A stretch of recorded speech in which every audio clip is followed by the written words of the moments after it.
Hello दोस्तों, आज मैं लेकर आई हूँ एक ऐसी जादुई कहानी जिसमें है मॉन्स्टर, रहस्यमय डंडा, एक प्राचीन पेड़ और कुछ स्टूडेंट्स जो गलती से बन जाते हैं जादू के वारिस। हाँ, बात हो रही है उस फिल्म की जो शुरुआत से ही आपको जंगल के अंदर ले जाती है और आखिर तक छोड़ती नहीं। कहानी शुरू होती है एक घने डरावने जंगल में, जहाँ दो आदमी जान बचाकर भाग रहे हैं। उनके पीछे है एक भयानक मॉन्स्टर जिसकी सांसों की आवाज भी डराने के लिए काफी है। उनमें से एक के हाथ में है एक पुराना लकड़ी का डंडा। भागते भागते वो लोग एक झाड़ी के पीछे छिपते हैं, लेकिन पहला आदमी हांफते हुए कहता है, भाई इससे बचना मुमकिन नहीं। दूसरा कहता है, हम बॉक्स का इस्तेमाल कर सकते हैं, मगर पहला मना कर देता है। तभी एक जोरदार गर्जना होती है, जमीन हिल जाती है और दोनों फिर भागते हैं। तभी वो डंडा उसके हाथ से गिर जाता है और अचानक एक भयानक हाथ आगे बढ़ता है उसे उठाने के लिए। कट टू कहानी की असली हीरोइन जोई। जोई हाल ही में अपनी मां को खो चुकी है और अब अपने पिता के साथ ऑस्ट्रेलिया आ गई है। एक नई जगह, नया देश, लेकिन दुख वही पुराना। वो वीडियो कॉल पर अपने पुराने दोस्तों को देखती है जो मस्ती में रहते हैं और खुद अकेली महसूस करती है। अगले ही दिन उसके कॉलेज में एक ट्रिप निकलती है, एक खास म्यूजियम के लिए। म्यूजियम के बाहर टीचर समझा रही होती है कि यहाँ रखी है एलिमेंटलिस्ट्स की वस्तुएं, वो लोग जिनके पास जादुई शक्तियां थीं जो उन्हें ट्री ऑफ नॉलेज नाम के पेड़ से मिली थीं। सब बड़ा ध्यान से सुन रहे होते हैं कि तभी जोई की नजर एक पुराने लकड़ी के डंडे पर पड़ती है, वही डंडा जो हमने कहानी की शुरुआत में देखा था। जोई और ओवन उसे देखने लगते हैं और तभी डंडे पर कुछ निशान जगमगाने लगते हैं। बिना किसी को समझ आए वह कांच की अलमारी से बाहर निकल आता है। जोई उसे उठाती है और सभी के शरीर पर वही निशान उभर आते हैं। डॉक्टर रोसन तुरंत आती है, घबराई हुई पर गुस्से में नहीं। वह सबको अपने ऑफिस ले जाती है जहां टेबलों पर अजीब चीजें रखी है। जोई पूछती है, ये सब क्या हो रहा है? लेकिन डॉक्टर रोसन जवाब नहीं देती, बस उतनी परेशान है जितने बच्चे। तभी वह एक काला क्यूब दिखाती है, कहती है, ये उसी डंडे के पास मिला था और जब बच्चे उसे छूते हैं सब सुन पड़ जाते हैं। जोई आखिरी में छूने वाली होती है, लेकिन उसे क्यूब से अजीब सा डर लग रहा होता है। तभी उसे अपनी माँ की आवाज सुनाई देती है, जोई मेरे पास आओ। वो उसे छूती है और धड़ाम सब टेलीपोर्ट होकर एक रेगिस्तान में जा गिरते हैं। अब पिक्चर का असली एडवेंचर शुरू। रेगिस्तान के बीच घबराए बच्चे, हैरान डॉक्टर रोसन और सामने बैठा है एक अजीब बूढ़ा आदमी, पूरा शरीर फफूंदी और काई से ढका हुआ। नाम बताता है मैद्रुक। कहता है, अच्छा वक्त आ गया क्या? बच्चे पूछते हैं, किसका? तो वह जोई की ओर देखकर कहता है, धरती की बेटी। और फिर समझाता है, तुम सब के बीच गहरा रिश्ता है, जैसे धरती के 5 एलिमेंट्स। फिर चेतावनी देता है, बीस्ट उन पर हमला करता है जिन्हें वो पहचान नहीं पाता। अगर अपना असली रूप दिखाओगे वो कुछ नहीं करेगा। बात पूरी होती नहीं कि गर्जना गूंजती है, बीस्ट आ पहुंचता है। सब भागते हैं। मैद्रुक पीछे से चिल्लाता है, असली रूप दिखाना मत भूलना। दौड़ते दौड़ते जोई एक पेड़ के रास्ते आ जाती है और जैसे ही बीस्ट उसके सामने आता है वो खुद पेड़ के अंदर समा जाती है। उधर डॉक्टर रोसन को होश आता है और पता चलता है कि कहानी में कहीं कुछ और ही खेल चल रहा है। यही ट्विस्ट खुलता है, वही डॉक्टर असल में वही चुड़ैल है जिसने सालों पहले ट्री ऑफ नॉलेज को भ्रष्ट कर दिया था। जोई अब मैद्रुक से सीखती है कि वह धरती की जादूगरनी है, नेचर से जुड़ी हुई, वही उसकी ताकत है। मैद्रुक उसे बताता है कि जादूगरनी पहले पेड़ की रक्षक थी, पर लालच में उसने सारी शक्ति खुद में समेट ली और सब खत्म कर दिया।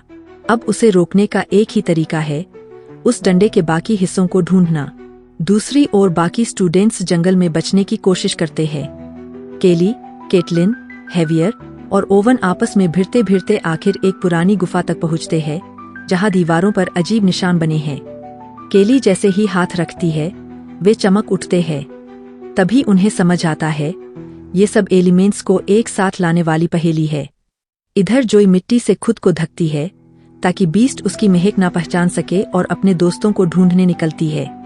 तभी डॉक्टर रोसन उसे मिलती है और झूठी कहानी सुनाने लगती है, मैं तो लोगों की भलाई चाहती हूँ। लेकिन अब तक जोई समझने लगी है कि कौन सच है और कौन नहीं। टीम फिर से मिल जाती है और एक बड़े पत्थर के गेट तक पहुंचती है। जोई कहती है, हमें सबको एक साथ हाथ लगाना होगा। सब करते हैं।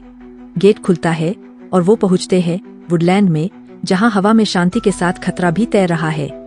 यहाँ जोई एक घायल परी की मदद करती है, अपनी धरती वाली शक्ति से उसे ठीक कर देती है। परी चली जाती है, लेकिन जोई के लिए बाद में वही परी उसकी मददगार बनती है। आगे सब एक चौराहे पर पहुंचते हैं, जहां एक अजीब आदमी मिलता है। मैं इस रास्ते का कीपर हूँ। वो सबको टेस्ट करता है, कुछ को गायब कर देता है और आखिर जोई के सच्चे दिल की वजह से उसे आगे जाने की इजाजत दे देता है। लेकिन गलती से पोर्टल गलत जगह खुल जाता है। जोई बर्फीले जंगल में पहुंच जाती है।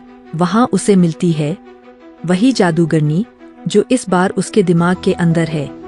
वो कहती है कि वो सिर्फ भलाई चाहती है, पर उसकी बातें हमेशा छल से भरी है। तभी हैवियर पहुंचता है और उसे बचा लेता है। इधर अन्य 3 दोस्त एक जोड़ी से मिलते हैं, मिस्टर और मिसेज वीवर, और उनके पास एक रहस्यमय शक्ति है जो पेड़ उगाने से जुड़ी है। वे सबको आसरा देते हैं, लेकिन अब कहानी अपने ट्विस्ट पर पहुंच चुकी है। केली दीवार पर लिखी पहेली सुलझाती है, अंधेरे से होकर जाने वाला रास्ता ही डंडे का दूसरा हिस्सा देगा। उनकी मदद करने वाले पति पत्नी असल में उतने अच्छे नहीं। झगड़े में वो पोर्टल की चिंगारी टूट जाती है और बच्चे वहां से बमुश्किल भाग निकलते हैं। अब सब फिर से साथ है, लेकिन जादूगरनी पूरी ताकत से अंदर घुसने की कोशिश कर रही है। जोई डरती है, निराश हो जाती है। तभी नीचे की जमीन हिलने लगती है और खुलता है अंधेरे का रास्ता। हाँ, वही जो मैद्रुक ने बताया था। पेड़ तक पहुंचने के लिए अंधेरा पार करना होगा। सब एक के बाद एक कूद जाते हैं। यहाँ हर किसी को अपने डर का सामना करना होता है। केटलिन को अपने फेलियर का डर, केली को अपने गुस्से का, ओवन को अपनी कमजोरी का और जोई को अपनी माँ के न रहने की सच्चाई से। अंत में सब अपने डर को हराकर आगे बढ़ते हैं। अंधेरा खत्म, पोर्टल खुलता है और सब एक हरे भरे जंगल में पहुँचते हैं।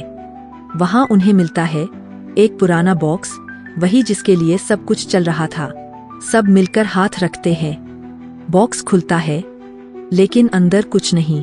तभी परछाई घूमती है और असली जादूगरनी यानी डॉक्टर रोसन सामने खड़ी होती है। अब अंतिम जंग। जोई, उसके दोस्त और जादूगरनी आमने सामने। जादूगरनी अपने झूठे वादे दोहराती है। ये डंडा पूरा कर दो, मैं दुनिया को ठीक कर दूंगी। ओवन मना करता है तो वो बिजली की ताकत से उन पर हमला कर देती है। आखिर जोई अपने दोस्तों की जान बचाने के लिए डंडे का हिस्सा दे देती है और फिर जादूगरनी जोई को खींचकर ट्री ऑफ नॉलेज के पास ले जाती है। वहां बैठा होता है मैड्रुक, उसके भाई के रूप में सामने आता है। दोनों की टक्कर होती है, पर जादूगरनी क्रोध में अपने ही भाई को मार देती है। मरते वक्त मैड्रुक कहता है, सभी पेड़ जुड़े हुए हैं, और दम तोड़ देता है। इसके बाद जोई फैसला लेती है, अब और नहीं। वह डंडे को पेड़ से जोड़ने के बजाय पेड़ को तोड़ देती है, ताकि बुराई भी खत्म हो जाए। जब सब लगता है खत्म हो गया, जोई और उसके दोस्त मिलकर अपने एलिमेंट्स से धरती को फिर से नया जीवन देते हैं। एक छोटा पौधा फिर से उगाता है, संकेत की अच्छाई कभी खत्म नहीं होती। जादूगरनी गई, दुनिया बच गई और 5 दोस्त अब पहले से ज्यादा मजबूत हो चुके हैं। अगर ये कहानी तुम्हें थोड़ी सी भी जादुई लगी तो वीडियो को लाइक ठोक दो, चैनल सब्सक्राइब करो